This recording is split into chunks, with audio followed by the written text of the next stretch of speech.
Roy Suryo CS mendatangi Komnas HAM Rabu siang.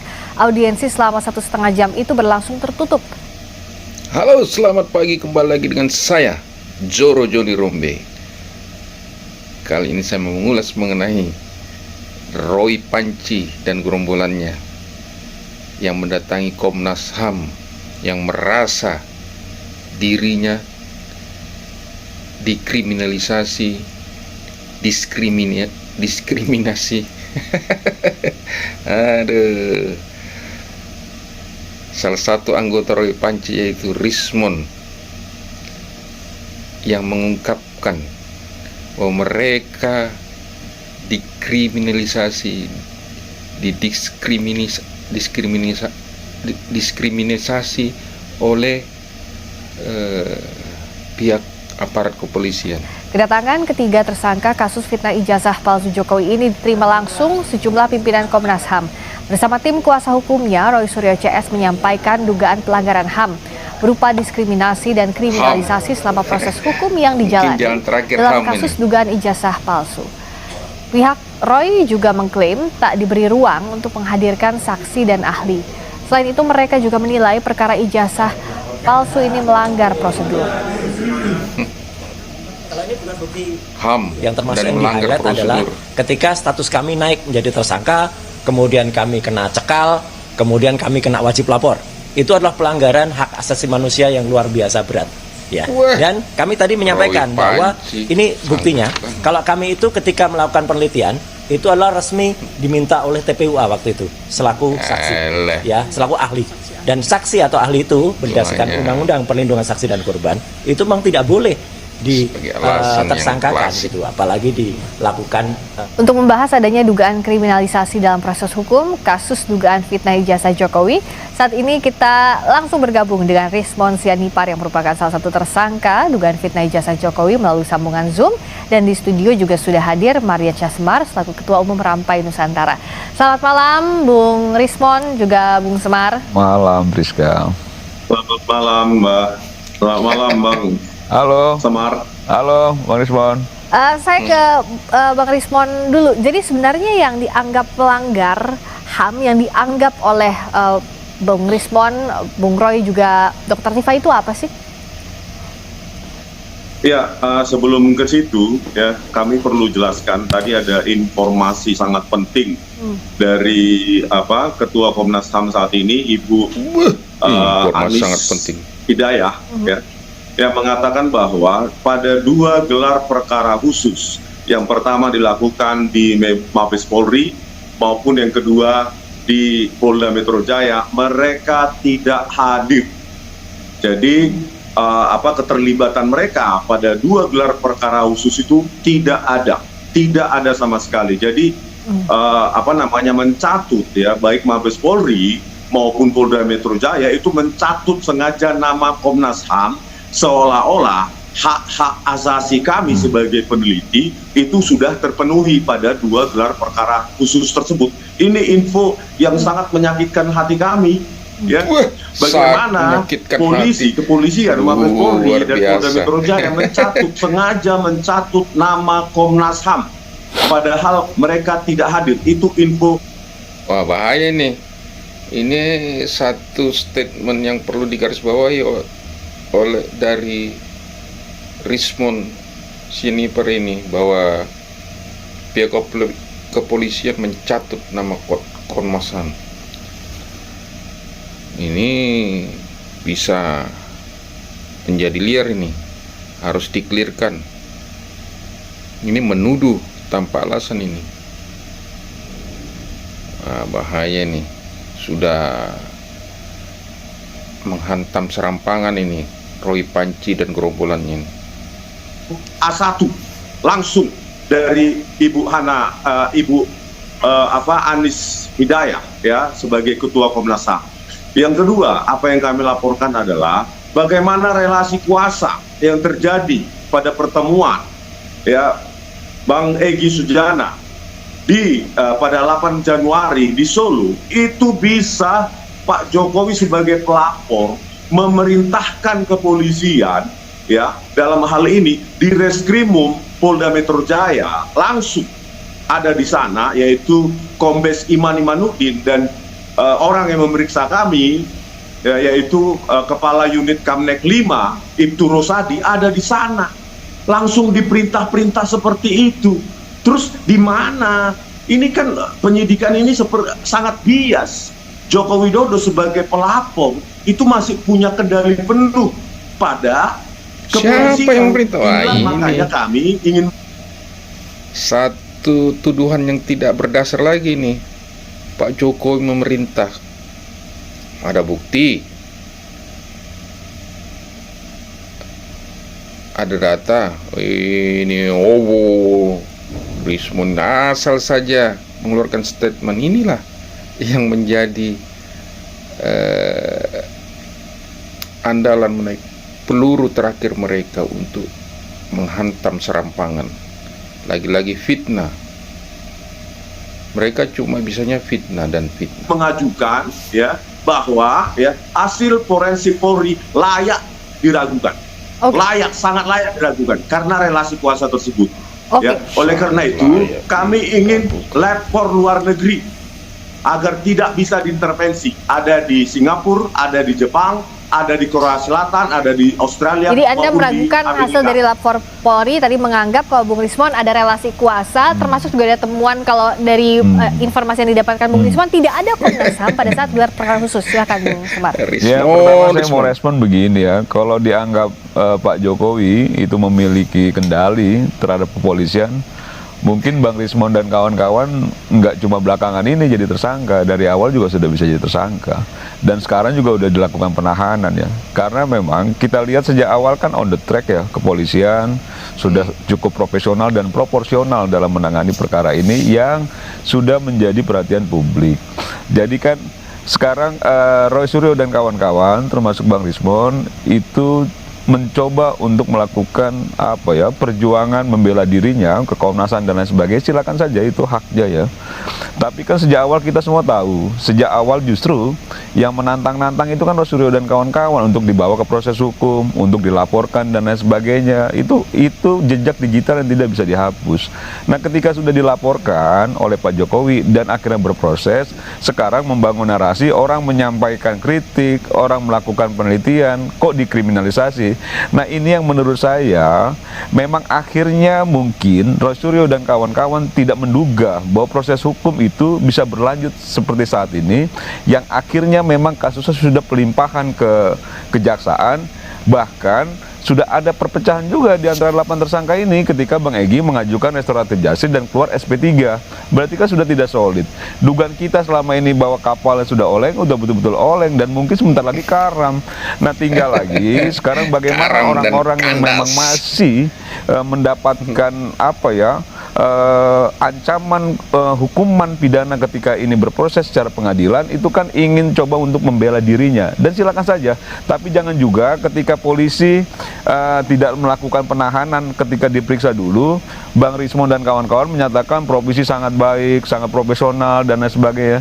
Sekarang ketika tidak menguntungkan, menganggap bahwa polisi dikooptasi, polisi itu masih pengaruh Pak Jokowi.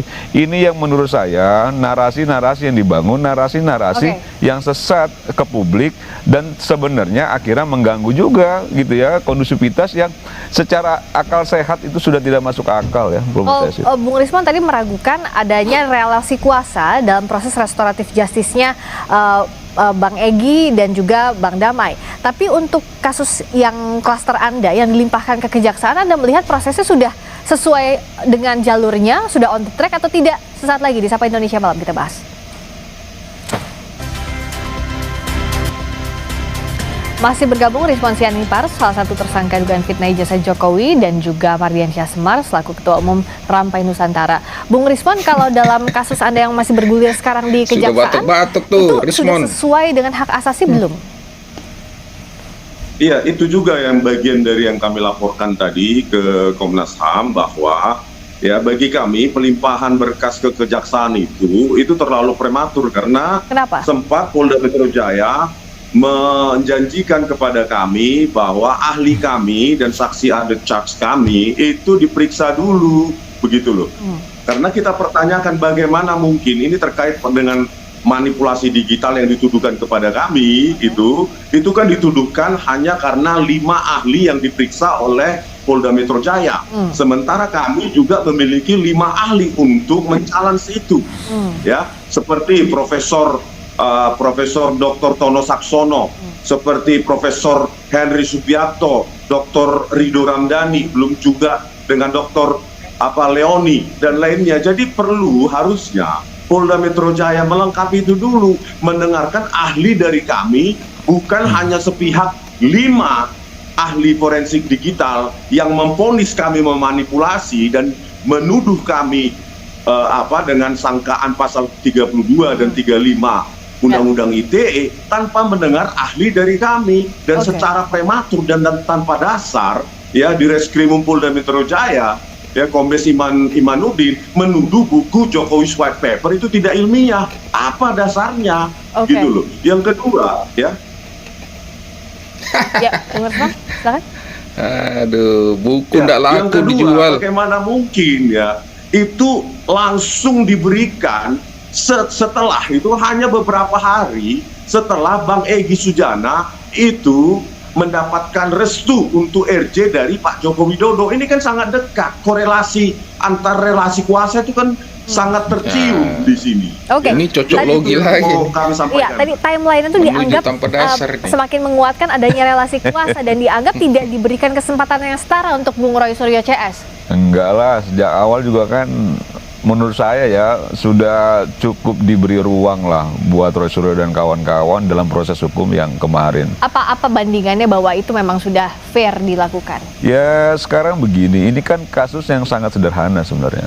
Kasus ketika dituding oleh Roy Suryo dan kawan-kawan termasuk Bang Rismond bahwa ijazah Pak Jokowi palsu, itu lalu dilaporkan oleh Pak Jokowi karena merasa bahwa itu tidak benar, itu fitnah.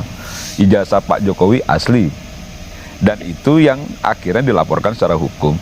Nah ini soal yang sangat sederhana sekali, apalagi alat ujinya Roy Suryo dan kawan-kawan, Bang Rismond itu alat ujinya bukan ijazah langsung Pak Jokowi, ijazah yang diambil dari medsos, gitu loh. Udah jelas itu ijazah fotokopian, ijazah yang dikopi, diteliti, itu kan sudah masuk unsur pidananya. Kalau kita bicara soal tindak pidana, selesai situ. Tapi karena memang ini terlalu banyak ya drama-dramanya, terlalu bising, terlalu gaduh, sehingga akhirnya polisi melihat bahwa ini perlu didudukkan sebaik-baiknya kasus ini, dan itu dilakukan. Misalnya ada beberapa yang diminta sama Roy Suryo dan kawan-kawan kan jadi akomodir, kan begitu ya. Misalnya apa? Gelar perkara khusus dan lain-lain itu kan juga diakomodir. Nah ini yang menurut saya ketika tidak menguntungkan, akhirnya menuding-nuding polisi tidak profesional, ada relasi kuasa. Pak Jokowi kalau memang dianggap punya kekuasaan penuh terhadap kepolisian pada saat ini yang beliau sudah pensiun ya, sudah tidak lagi menjabat, mungkin itu bisa dibuktikan bahwa tersangkanya nggak baru kemarin dari awal. Pilih-pilih gitu Bang Risman, kalau ada yang dianggap tidak menguntungkan, dianggapnya itu nggak fair, seperti yang ditudingkan oleh Bung Semar tadi. Ya, saya mau menanggapi ya bahwa ini kasus ringan, kasus sepele, ini kasus susah, kasus rumit. Kenapa? Bagaimana? Ya? Kenapa? Manipulasi digital itu kan harus ditentukan, dibuat secara spesifik mana yang kami manipulasi, bagaimana metode kami disebutkan itu manipulasi. Ini kan perlu pandangan 2 ahli ya, baik dari pihak Pak Jokowi atau pihak Polri maupun pihak kami. Ini bukan masalah sepele, Bang Semar. Ya, Anda mungkin nggak paham bidang ini. Bagaimana nggak sepele? Kalian mengklaim bahwa melakukan penelitian secara ilmiah, tapi alat ujinya aja, alat uji bukan milik Pak Jokowi, bukan ijazah yang memang dipegang Pak Jokowi, tapi dari medsos. Dari mana, akal sehat mana yang bisa meyakini bahwa itu ilmiah, Bang?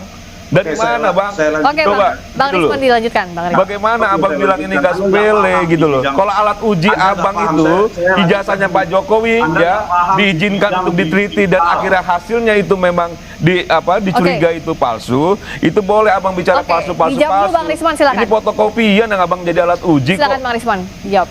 Gitu loh. Ya, ini karena di studio jadi gampang memotongnya ya. Silakan, jadi begini ya, Anda kan nggak paham bidang digital image processing. Yang kami ajukan adalah ahli di bidang itu. Apakah di dalam video-video YouTube saya maupun di yang tertulis, mau ahli apapun Bang, alat ujinya harus benar gitu loh. Jawab itu dulu, Bang Rismon. tidak ilmiah dan mana yang salah. Dan ahli-ahli kami akan membantah itu. Oleh karena itu, ini sepihak dituduhkan kepada kami melakukan manipulasi digital karena hanya mendengar pihak yang menyatakan kami memanipulasi, sementara pihak yang mengatakan kami melakukan dengan metode ilmiah yang sangat baku dalam digital image processing itu tidak didengarkan. Begitu loh. Di situ pentingnya. Yang kedua, ya, masalah perpecahan. Siapa bilang pecah? Justru Pak Jokowi memecah. Sebelumnya mengatakan bahwa ini akan secara bermartabat diselesaikan di persidangan. Tetapi kenapa itu diberikan restoratif justice dan SP3 hanya 2 orang? Itu kan sengaja pemecahan belahan itu. Ya karena itu mengajukan, Bang. Restoratif justice itu kesepakatan dua pihak gitu loh. Oke. Yang ketiga, kenapa sekarang ya beberapa atau sejumlah yang relawan Jokowi atau pro Jokowi itu menggoda ya, secara verbal untuk kami melakukan hal yang sama. Nggak usah, Bang. Nggak usah, Bang. Di pengadilan aja, nggak usah tergoda, Bang. Di pengadilan. Iyalah, nggak Kenapa usah lah. berubah? Justru Kita pengen berubah. juga ngeliat Abang ditahan sama Roy Suryo dan kawan-kawan itu. Lanjutkan lu, Bung Rismon. Memang ada ajakan, memang ada godaan Jadi, untuk Bung Rismon damai. Abang jauh lebih nggak ilmiah. Saya Abang tuh tong kosong berbicara nyari tentang bunyinya. ilmiah. Terlalu berisik tapi nggak ada isi, Bang. Saya bicara tentang ilmiah gitu. Ilmiah apa? Alat uji Abang fotokopian kok ilmiah? Dari mana akal sehatnya? Alat ujinya bukan ijazah Pak Jokowi, Abang klaim itu palsu. Dari mana ilmiahnya, Bang? Dari mana? Dari uploadan Abang ambil gitu loh. Tapi Abang sudah berani melakukan statement ke publik bahwa itu palsu ilmiah. Dari mana? Oke. Rasionalitas kita keganggu dengan Abang mengklaim penelitian Tadi sudah ilmiah. diberikan Dari kesempatan. mana itu? Oke, kalau dari Bung Kecuali Semar ijazah Pak bilangnya- Jokowi jadi Oke, dasar Abang Bung teliti. Semar bilang ini nggak Fotokopian ilmiah, tapi Abang kalau dari Bung teliti. Rismon ini menganggap Bagaimana harus dibuktikan ceritanya karena ilmiah? batu ujinya ilmiah. Terakhir Bung Rismon, Tong kosong artinya nyari apakah bunyinya kalau ini. dari Cuma pihak berisik Anda? tapi nggak diisi. Oke, Bung Semar, Tong sampah. Bung Rismon, apakah tetap akan lanjut ke pengadilan? Nyaring bunyinya. Pengadilan lah kalau berani. Ini siapa yang menuduh saya tanpa isi ya? Iya. Anda pernah nulis jurnal nggak? Nulis saya. Nah, karyamu apa? Oke, Enggak. baik. Jangan dengan enteng Anda menuduh-nuduh. Tong kosong nyari bunyinya, Bang. Abang Oke. terlalu berisik. Baik, Tapi baik. mengklaim Tong kosong nyaring bunyinya. Ilmiah yang diteliti cuma fotokopian, mengaku seorang ahli, tetapi pada saat disentil bahwa dia bukan lulusan Jepang, marah. Disentil bahwa bukan ahli, hanya tong kosong nyaring bunyinya, marah. Ini kan yang menjadi dasar kalau kalian itu hanya serampangan aja menuduh Pak Jokowi. diri Abang peneliti ilmiah dan Nah, sebagai sekarang- alat uji Abang aja nggak benar. Oke, sekarang Gitu loh. Jadi Sekarang jangan kalau saling juga tuding Abang di sini, seakan-akan besar oke, Bung sendiri Semar, gitu loh. Bung Rismon, Abang juga siapa kalau sekarang memang? saling tuding di sini pasti nggak akan selesai juga. Tapi Iya. tadi ditegaskan oleh Bung Rismon tidak ada damai, tapi akan lanjut ke pengadilan Lanjut begitu ya. pengadilan gitu loh dan bersiap Baik. diri. Makanya Kalau jangan nanti menggoda-goda divonis jangan lagi menuding Oke. adanya Baik. ada yang dipengaruhi pengadilan segala Baik. macam, sudah lah. Dari awal Oke. kan gagah berproses Baik. hukum, Baik, Bung berproses secara Rismon, hukum. baik juga Bung Gitu Semar. loh. Nanti kalau divonis di pengadilan harus Baik. juga diterima Sudah gitu loh. langsung saja nanti kita Jangan akan juga lihat akhirnya tuh, disalahin kayaknya proses semua. hukumnya masih Jangan berlangsung. gitu loh. Kita sama-sama hormati proses hukum yang sekarang berlangsung. Iyalah. Terima kasih Bung Rismon, terima kasih Jangan juga Bung seolah-olah Semar. digoda, nggak ada Sampai yang jumpa goda. lagi, kita lihat perkembangan kasus. Nah, itulah tadi apa yang disampaikan Rismon tidak masuk di akal, keluar dari konteks. Alasannya ini penelitian, tapi hasilnya yang diteliti adalah fotokopian, abal-abal yang mengaku seorang intelektual, mengaku seorang ahli, tetapi yang diteliti fotokopi. Bagaimana itu? Aduh. Roy Suryo CS mendatangi Komnas HAM Rabu siang.